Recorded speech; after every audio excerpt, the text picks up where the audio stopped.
Okay.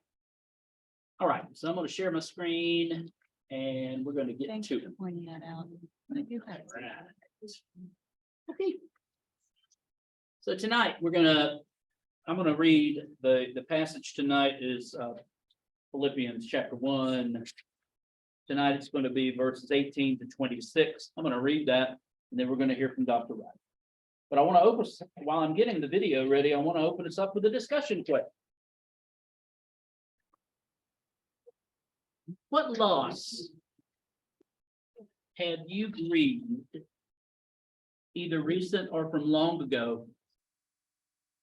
How is God walking you through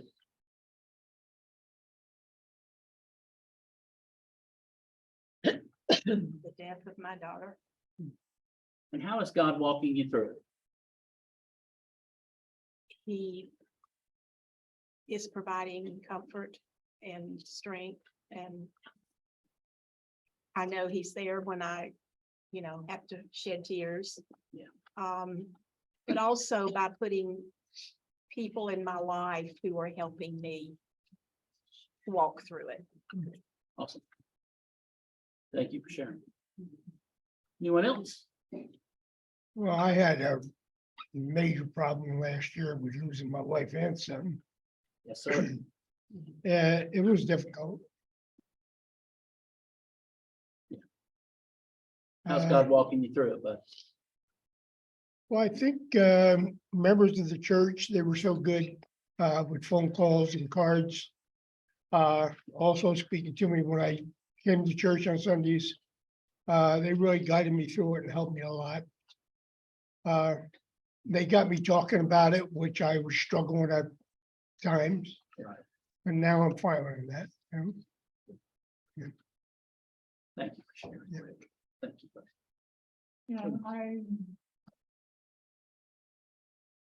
My son, that was a shock last year and nothing expected, not one person I ever talked to could believe it. Because he was very outgoing and caring. Sure. But I think God walked me through this by helping me find this church. Because I did go to various different churches. Sure. Yes, ma'am. And so he guided me here and mind me, kept me out of a straitjacket. Really. And we're glad you're here. That's great. All right.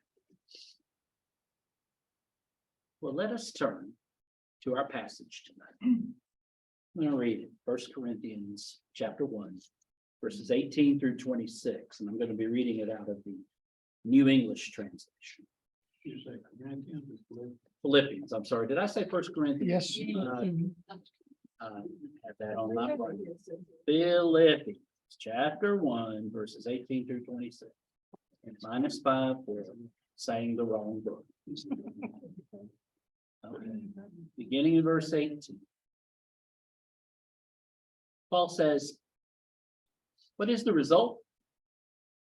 Only that in every way, whether in pretense or in truth, Christ is being proclaimed, and in this I rejoice. Yes, and I will continue to rejoice, for I know that this will turn out for my deliverance through your prayers and the help of the Spirit of Jesus Christ. My confident hope is that I will in no way be ashamed, but that with complete boldness, even now as always, Christ will be exalted in my body, whether I live or die. For to me, living is Christ, and dying is gain. Now, if I am to go on living in the body, this will mean productive work for me, yet I don't know which I prefer. I feel torn between the two, because I have a desire to depart and be with Christ, which is better by far. But it is more vital for your sake that I remain in the body. And since I am sure of this, I know that I will remain and continue with all of you for the sake of your progress and joy in the faith, so that what you can be proud of may increase. because of me in Christ Jesus when I come back to you. All right, let's take a look at the lesson today.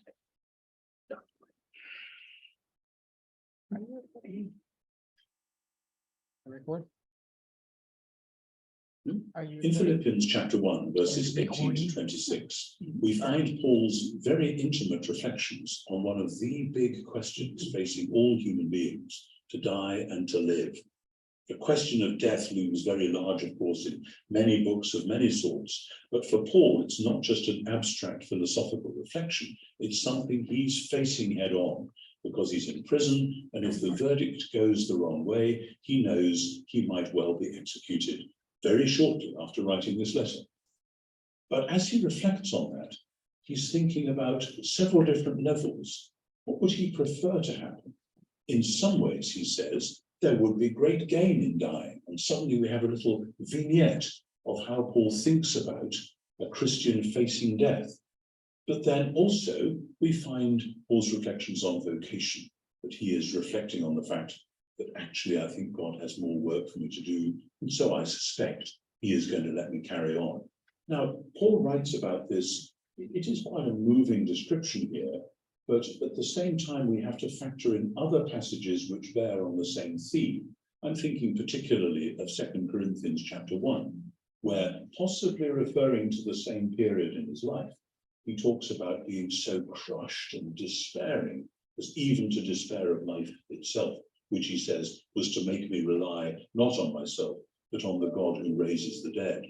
So we mustn't think that Paul is sitting there philosophically in some lofty fashion, just saying, yeah, if I die, that's okay. If I live, that's okay. No, this is something he's wrestled with and agonized over. And he's not ashamed of that wrestling and agonizing. Some Christians in the modern Western world have thought that a Christian facing death ought always just to be cheerful about it. That's not how Paul approaches it. In chapter 2, talking about Epaphroditus and when he got sick, he says, God had mercy on him and on me too, lest I should have had one sorrow on top of another. So it's clear that Paul is not ashamed about feeling sorrow or about feeling grief. And somehow the Christian hope goes through those feelings and out the other side rather than denying them.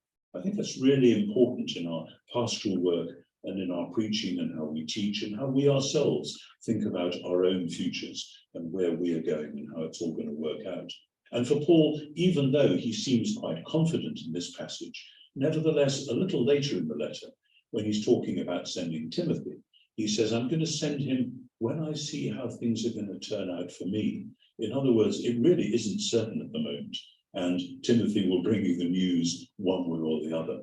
So what we have here is a sober assessment of Paul's own situation and its possibilities, and of his own place within the Christ-shaped divine providence. And this is, if you like, what the Messiah-shaped mind looks like when facing the totally uncertain future. For me to live is the Messiah, he says. And he says the basic point is that the Messiah will be glorified in my body, one way or the other. He says, actually, he's going to be glorified because if I live, it'll be fruitful work, and if I die, it will be for him. He does one or two very interesting things at this point.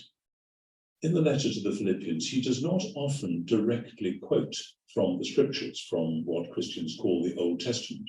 But here there is a direct quote, curiously from the book of Job. Well, maybe not so curiously, granted where Paul is. In Job chapter 13, Job says, this will be my salvation, Job 13:16. And in the Greek version of the scriptures, which Paul would have known as well as he knew the Hebrew ones, it's the same words that he uses here when he says, this will turn out for my rescue, for my salvation. What's going on in the book of Job? Job is suffering enormously. He has lost everything. He's lost his health, he's lost his family, he's lost his property, and his friends, in inverted commas, come to comfort him, again in inverted commas, and they comfort him by basically telling him it's all his own fault, and he's got what he's deserved, and so on.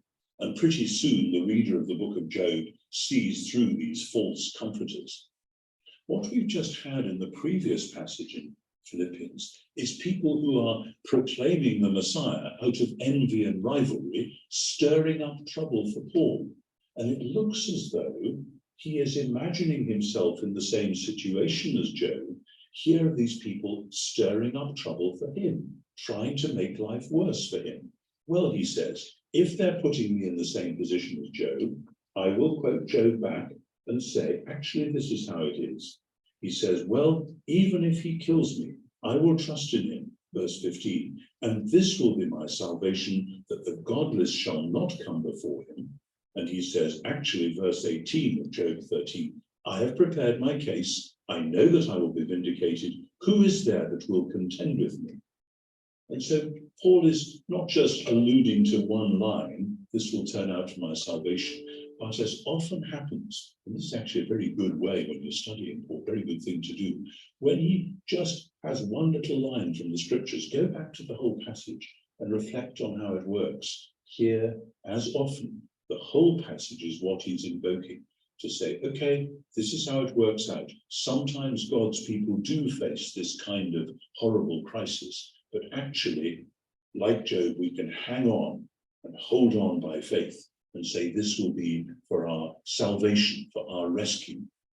This word salvation in Greek, soteria, is one of the big words, of course, for Paul. It can sum up the entire blessing of the gospel. It's a kind of a shorthand word for everything that you get by belonging to the Messiah. But literally and strictly, it means rescue. Somebody snatching you out of danger or rescuing you from some fate that might otherwise have been hanging over your head. And so he says, I think, yes, I'm going to be saved. I'm going to be rescued. I know, verse 19, that this will result in my rescue, my salvation. But that doesn't happen automatically. It happens through your prayer and the support of the Spirit of King Jesus, one of the rare occurrences in Philippians of a reference to the Holy Spirit. The support of the Spirit and their work of prayer is how God works. Again and again in Paul, it isn't that either God works or human beings work. The sovereignty of God, because of who God is, wants to work through the obedience, often the incomprehending obedience of people who are simply praying, even though they're not sure what's going on. And so he says the result is, I will not be ashamed. Verse 20, I am waiting eagerly and full of hope, because nothing is going to put me to shame. As in Romans 1:15 and at the end of Romans 9, he talks about not being ashamed. He lived, as actually we all live, but I think it was more obvious then, in what we call an honor-shame culture, where everyone is trying to get some kind of honor and glory for themselves, and everyone is worried about being ashamed, being found out, being made to look stupid or criminal or wicked or just plain silly. And Paul says, I am not going to be ashamed, even though I'm in prison, even though I may get killed. In fact, God is going to be glorified in my body, whether by life or by death. Verse 20. Because, verse 21, for me, he says, to live means the Messiah, and to die means to make a profit. Excuse me, Paul, how can that be? Well, let's explain it. If it's to be living on in the flesh, verse 22, that means fruitful work for me. This is the choice that I have, or I would choose. Paul probably doesn't have much choice in the matter. It's not as though, as some people have suggested, he might take the classic Roman Stoic option of the so-called noble death, that is suicide. No, that would just be an easy way out for Paul. But if he's left to himself, well, there is all this work that I still have to do. The fruit of work, here's that word fruit again. And in verse 24, he says, that's going to be more necessary because of you. In other words, Paul is aware of continuing apostolic responsibilities. And as far as he can see, that's something God has given him to do, and he thinks that's actually how it's going to work out. But there is the other alternative, that he might actually leave all this, verse 23, and be with the king, for that would be far better. And to leave all this, be a gentle way of saying, that he would actually left himself, he might well choose to die. It's been a huge hassle. He's been in and out of prison. He's been beaten up. He's been stoned. He's been shipwrecked. the great catalogue of things that we see in 2 Corinthians 6 and 2 Corinthians 11, all the things he's had to put up with, there would be a huge sigh of relief from one point of view in saying, no, actually, leaving all this sounds pretty good to me, and being with the King. Paul has such an intense and intimate sense of who Jesus is and what it means to belong to him. And as he says in chapter 3, of knowing him, knowing his presence, his power, his love, his life, that the thought of simply being with him without all this hassle is just a wonderful prospect. This is one of the rare passages where anybody in the New Testament talks about what happens to a Christian immediately after death. People get very muddled about this because there's a long tradition in Western Christianity, particularly since some parts of the 19th century, of telling the story of the Christian's death simply in terms of dying and going to heaven, end of story. The end of Philippians 3 makes it clear that that's not how Paul saw it. Paul believed in resurrection, which means transformed embodiment.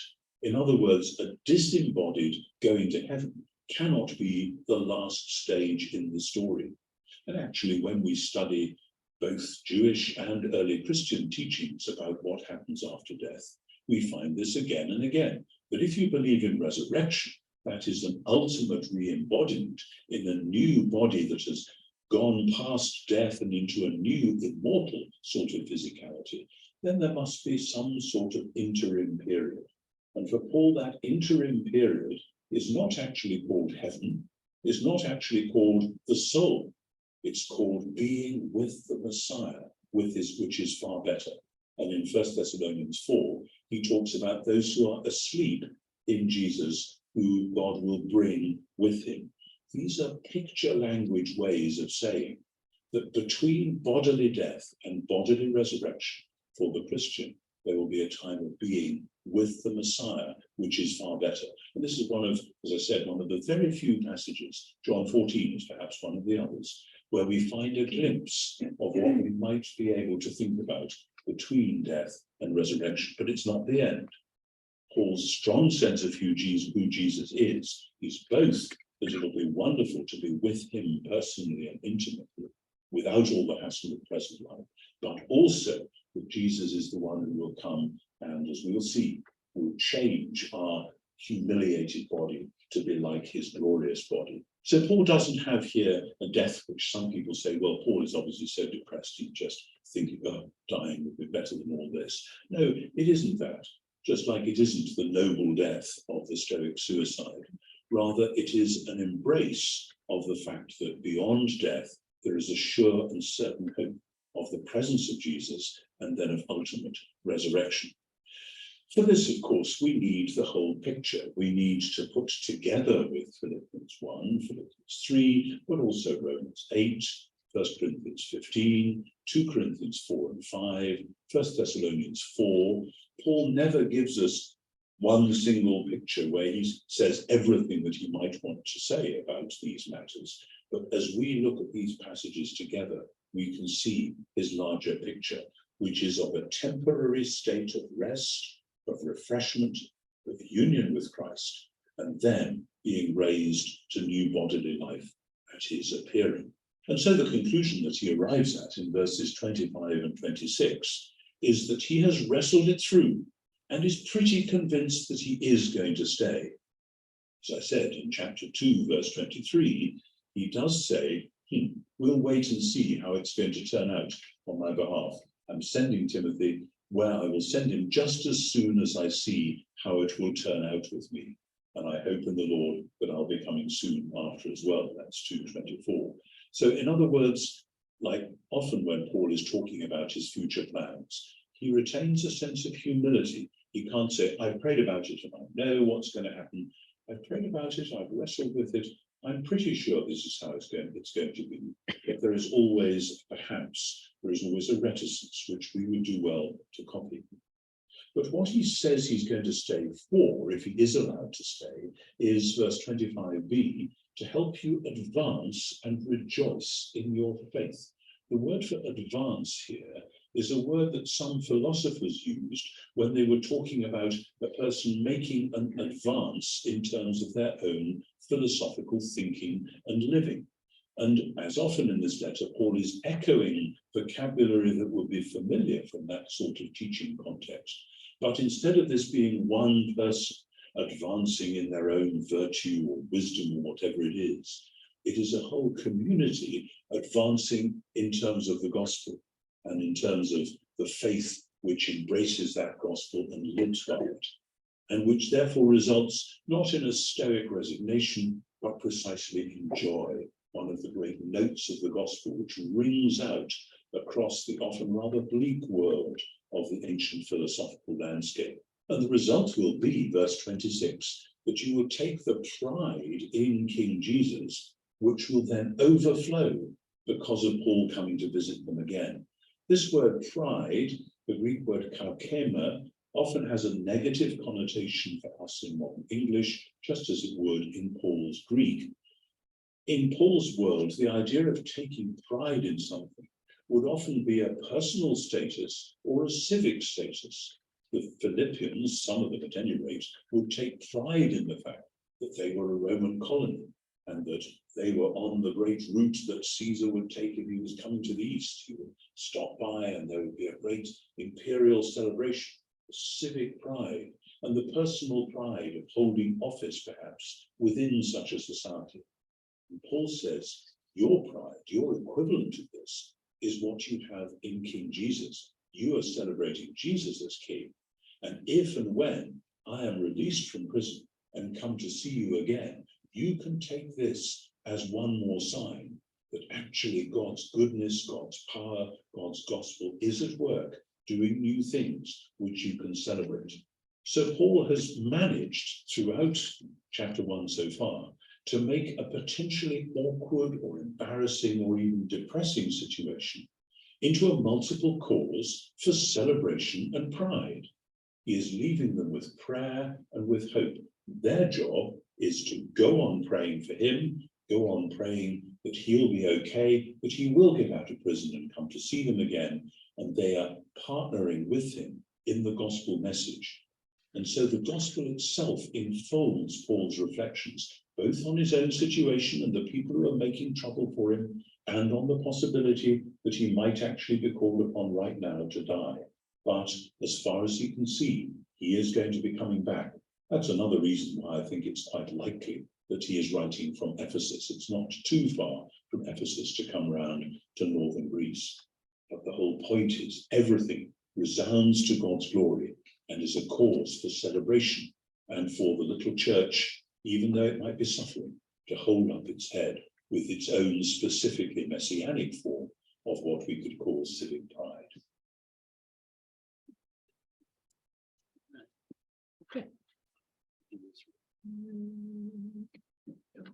Okay. Right. So, just a couple of questions as we analyze what Dr. Wright has said, and then a couple of application questions. I did have to, I think it was last week we had the talking of Snook. And this week we had, I don't know if you caught it, inverted commas, Yeah, that's. what we call parentheses. Those air quotes. Air quotes. Air quotes. We call them air quotes. He calls them inverted commas. Okay, and I'm not going to argue with him. Okay, and I've already been put down by Grammarly today, so I'm not gonna do that again. But anyway, so a couple of questions. What Old Testament book does Paul quote from in this passage? Job. Job. And do you remember how he applies it to his situation? Job, talking about his salvation, and also that he sort of realized all his quote friends. Yeah, Job is suffering. Paul is suffering. Job has friends who are supporting him. But even through that, Paul has people who are preaching Jesus but they're not doing it out of, well, they're supporting him, but they're not really, you know. But yet even then, he says, whether Christ is preached out of, you know, envy or genuinely, I don't care. I have reason for hope because the gospel is being proclaimed. And Job says the same thing. He professes trust in God that even though he has to endure these friends, even though, and of course, I think of the Friends episode, you know, with Joey doing the, he says, hey, Ross, when you do this, I don't know what you're talking about, you know, I go, and then he misuses it, but anyway. But even though he says that God is going to bring him through. And so Job believed that, Paul believed that. So that's good. Then according to the New Testament, what happens after death? And what happens after that? And by the way, he's not talking about purgatory. No. This is 1,000,000 miles away from purgatory. This is 1,000,000 miles. Let's run through what he said again. You know, you die, and then what happens? You're resting with Jesus. Rest in the presence of Christ. Right. Yeah. Yep. And why do we believe that? Because we're people of what? Faith. We believe what will happen to us? We resurrected new body. Resurrection, new bodies, right? The new bodily. And the best example of this I can give you is that of Christ. Jesus died on a Friday evening. There was this interim period. And then on Sunday morning, God decided, well, I'm going to break this thing through in just a little before they thought I was going to. And he surprised everything in creation. And there he was. The resurrection took place. And so that just kind of from the Gospels would be part of what Dr. Wright bases this I on. like the way Paul actually listened to what Paul was saying here, and then you go to Corinthians 15:58. Yeah. Where it says, death is a victory. And I like the way Paul put it there and how he explained it in 58:59, Yeah. right? Yeah. Mhm. This is not suicide. This is not that Stoic. There was this practice of the Stoics, the noble death of suicide. That's not what he's talking about. He's not, as Dr. Wright said, he's not, oh, just kill me and get it over with, you know, because I've had enough of this slog. It's not that at all, because he is very much aware that it may turn out that he is going to be delivered. His deliverance is going to come one way or the other.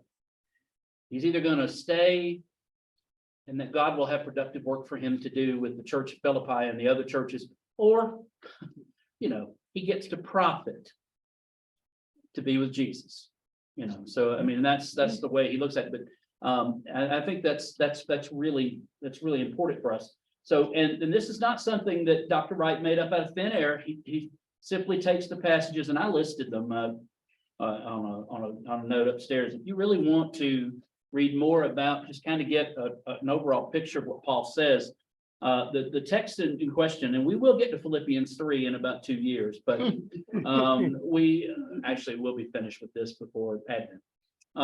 So Philippians 1, this passage, Philippians 3, okay, he mentions 1 Corinthians 15, he mentions 2 Corinthians chapters 4 and 5, and he also mentions 1 Thessalonians 4. And of course, that's the passage where we find Jesus coming, and those that are asleep, he'll bring those that are asleep, they'll rise first, and then we'll meet him in the air. So you want to kind of get a comprehensive picture of how Paul and the pictures that he used to describe, because he had to use something, because except for Christ, well, I guess Lazarus, but we could really get into some deep water. He also mentioned, and I don't know if you heard him, said John 14 may speak a little bit to what Jesus is doing in the interim. I go to prepare, A place for you. in my Father's house are many rooms, and I go to prepare a place for you. So Dr. Wright would contend that that is not the end, that is this place we go after we die, and then the end. Okay, so it's an interesting discussion and not one that we can exhaust tonight. But yeah, okay. So what's that? I said, there's not an end, it's eternity. Eternal. Well, the end of things, new Okay. heavens, new earth. Right. We just got a room full of theologians tonight, don't we? There you go. There you go. All right. I did like, just personally, I liked, because I hear a lot of this. I hear a lot of this. I have prayed and this is what's going to happen. Well, I think Paul was in touch with God pretty much. Don't you? Yeah. Don't you think, Paul? Definitely. Oh, yeah. And he could only muster up this. Well, I have prayed and I'm pretty sure that I'm gonna stay.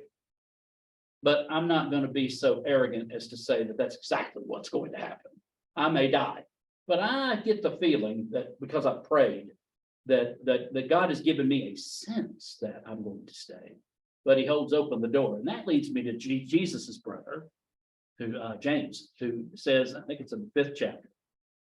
Those of you who say, I'm going to do this and this and this and this tomorrow, what are you? He says, this is good preaching right here. Yeah, You're a mist, yeah. a vapor. You better just say, if it's the Lord's will, I'm going to do this, this. Yeah. So just calm down, vapor. Just back up. Have some humility and pray, but pray humbly. So yeah, I thought that was pretty good there. I like that. So, okay, a couple of application questions for you. And this is just fun to share, I think, honestly and truthfully. What fruitful work does the Lord have for you to do?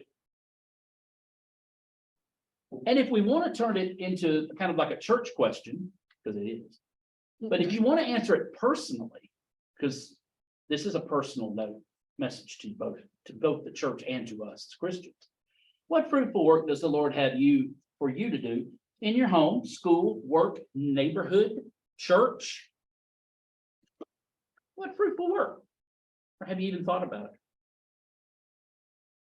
I think over the years, I've been open to a lot of people that are really not with Jesus or as close to Jesus they should be. Okay. And I discussed a lot with them. I opened my Bible up to a lot of people that haven't opened their Bible up in years. And I feel as my years went on, and then as I get older, I'm saying, how much more does he want me to do? Yeah. And how much longer am I going to be here to do it? And so it's a lot of question marks throughout your whole life period, you know? It's good, Rick. Carol and I had the other night, and I know I'm not trying to be funny. Sometimes I come across as funny when I don't want to be, and sometimes I don't when I'm really trying to be. But this is we had the mortality talk the other night because, and again, I'm not trying to be funny. I mean, but it's just becoming more and more clear. I've got more than likely, I've got a lot fewer years left ahead of me than I got behind me, unless I want to set some Guinness records, which I have no desire to do. But we had that talk too about, focusing. So When you reach 80, you wonder how many more years are left. You know, there's a lot more, yeah, it's true. I passed through. Yes, sir. Yes, sir. Who else? Who else wants to talk about this? Who wants to share? I honestly think that the whole treasurer stuff is not something that I would have necessarily chosen or was trained to do. Mhm. But I've learned a lot, and I hope that I'm a benefit to the church by doing them. Without question. Well, according to the nomination forms that I've seen, yes, you are. I mean, I can't start thinking of retirement. If you'll train somebody else up to come behind you, you can do whatever you want. No, To do that, you gotta lasso them, hog tie them. Oh, I didn't say anything about that, as long as I can do it and I feel like I can do it effectively and efficiently, I'd probably do it. Well, I that's don't what- want to end up like Karen Francis, but at the same time, as long as I can, I think it's a gift I have. No. Well, I think everybody has a gift and everybody has a purpose. Yeah, And like I say, a lot of people are to teach, some people are prophets, some Yeah. people are, you know, That's it's, right, Romans 12. and That's right. we don't know. Personally, I don't know what I am. But I know what I do, Okay, and that's my goal, you that know? probably speaks to your giftedness. Hmm. Yep, I have no doubt that it does, brother. That's great. All right, so one more for tonight. How does Paul's outlook on life and death challenge our own sense of the value, dignity, and importance of life with Christ in the body? I'll read that again. How does Paul's outlook on life? By the way, what is his outlook on it? Repeat it for me. To live is the Messiah, is Christos, is Christ, and to die is profit. That's what it literally says. To live is the Messiah, and to die is profit. And that Christ be glorified either way. Yeah. So how does that challenge our own sense of the value, dignity, and importance of life with Christ in the body? Or does it? This challenges me to remain hopeful Okay. for now and for future Yes. Yes. because of Christ, not because of any. Right.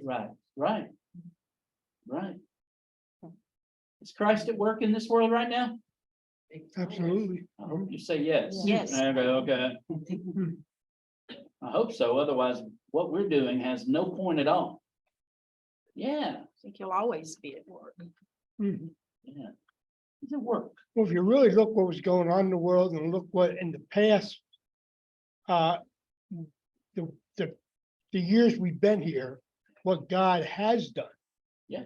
You know, because we look back, geez, I go back to Yeah. even World War II, Korean Wars and all that. Yes, sir. And we were saying to ourselves then, you know, what's going on, but we left it in the hands of God and this is the way it came out. Yeah. We're not gonna sit here and say that and I can only talk about the United States. We're not gonna sit here and say that we're not heading into a post-Christian world. In case you haven't got the notice so far, we're already there. The United States is in a post-Christian existence right now. And it just is. But that doesn't change the work that the church has to do. The church has always been in a world that is antagonistic to it. Always. You go back and read the New Testament.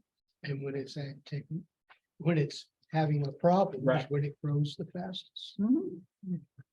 And that's just true. It is very, very true. Yeah.